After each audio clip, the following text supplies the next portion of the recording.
Good morning and welcome to Kehilat Shari Torah's Omer Counting and Halacha Review for Tuesday, May 5th. Today is 26 days of the Omer. Hayom Shisha ve'esrim yom shehem shloisha shavuos v'chamisha yamim la'omer. We were speaking about some of the customs and laws about what we do and don't do during the Omer.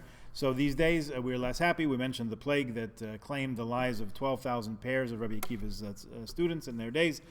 So in these days we're a little bit less happy. Some have the custom not to make the shehechiyanu bracha, neither on clothes nor on fruit. When you buy a new piece of clothing that makes you particularly happy, or you eat a fruit that you haven't eaten in a year, we make shehechiyanu to appreciate God's gifts that come from time to time.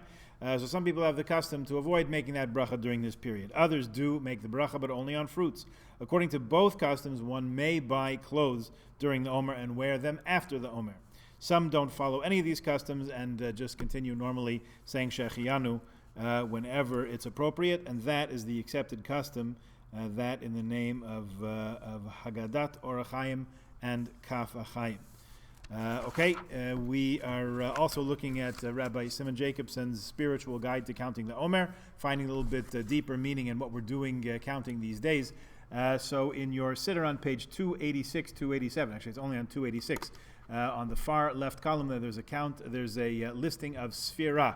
It says a combination of the two of the sfirot, two of the emotional attributes in all different possible combinations of seven. So you have seven of those combinations. So if there's two of them together, so there's 49 different combinations. That works out to be exactly the number of days in the Omer. We're about halfway there. So for today, the 26th day of the Omer, week 4, day 5, here's what he writes. The Sphira combination is Hod Shebenetzach. So that's what we're focusing on, thinking about today. Hod Shebenetzach is humility in endurance. And he mentions a few things here. One is yielding, which is a result of humility, which is an essential element of enduring. Standing fast can sometimes be a formula for destruction. The oak, which lacks the ability to bend in a hurricane, is uprooted. The reed, which yields to the wind, survives without problem. Do I know when to yield? Out of strength, not fear? Why am I often afraid to yield? And on the endurance point, he says that endurance is fueled by inner strength. Hod Shebenetzach is the humble recognition and acknowledgement that the capacity to endure and prevail comes from the soul that God gave each person. This humility does not compromise the drive of endurance. On the contrary, it intensifies it, because human endurance can only go so far and endure so much, whereas endurance that comes from the divine soul is limitless.